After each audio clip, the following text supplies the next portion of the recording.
Go. Hi, my name is Teresa, and let me introduce my audience. I'm Heather, Kathy, and Anna, and Marcine is going to be filming for me today. In today's society, everyone knows that they either have a person or a friend who has a person they know who has Alzheimer's disease. And today I would like to share with you a little bit of information about this deadly disease. I am credible to give you this information because my mother-in-law has Alzheimer's disease, and so I have also done plenty of research on the disease so that we know how to manage with her. Alzheimer's is a progressive disease. It destroys the physical and mental capabilities of a person. According to the National Institute on Aging, Alzheimer's is the most common form of dementia. It is defined as an irreversible brain disease that affects a person's ability to carry out normal everyday activity. It involves the part of the brain that controls memory, language, and thoughts. Symptoms surface slowly in the beginning, and they increase with severity as time goes on. This picture here is from the Alzheimer's Association's website, and it will show you a healthy brain and one that has Alzheimer's. As you can see in the picture, the cortex is shriveling up, and it's damaging the areas of thinking, planning, and remembering. The most common in early stages Alzheimer's is mild forgetfulness. This often goes unnoticed because we all assume that the older we get, the more we forget, so it gets unnoticed. The mild forgetfulness comes out and surfaces in ways of forgetting a recent activity or event that you've been involved with, forgetting people's names, or forgetting how to do something that you've been doing for years. Over time, the symptoms progress, and they start to interfere with your daily activities, like getting up to brush your teeth, comb your hair, and getting dressed for the day.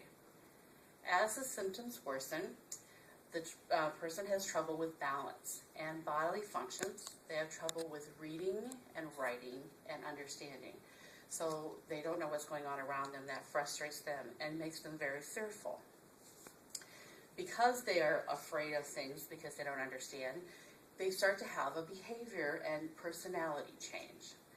They become aggressive, distrusting of others, and socially withdrawn. It is possible to manage this disease, but only for a short while with medication. There is no cure. According to an article on the WebMD website, it is important to remember that the lost skills will never be regained.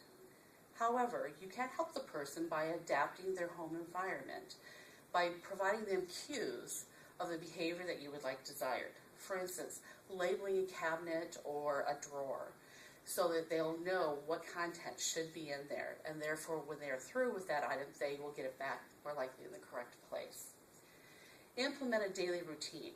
Every morning when they get up, you're going to eat breakfast, brush your teeth, bathe, and then get dressed for the day. That routine not only helps the person with Alzheimer's, but helps the caregiver so that they have a routine in mind.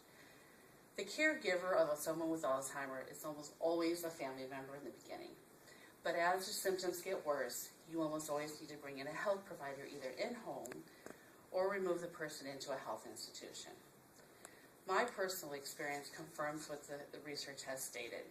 My mother-in-law has Alzheimer's, and she would ask the same question every 7 minutes. And she had no clue. She had just asked you that question.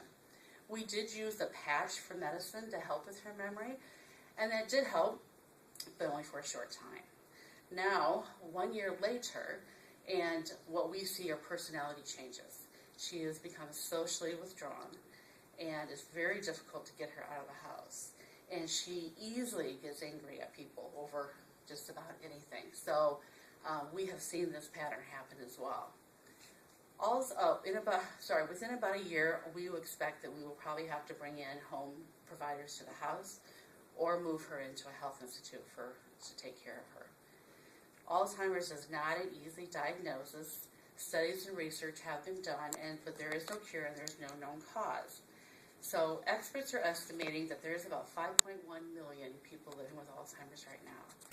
And that number is expected to grow because our population is aging. I hope you have learned something about Alzheimer's disease today and the signs to look for, not only in your own family, but in your friends as well. Thank you. I'd like to shake you.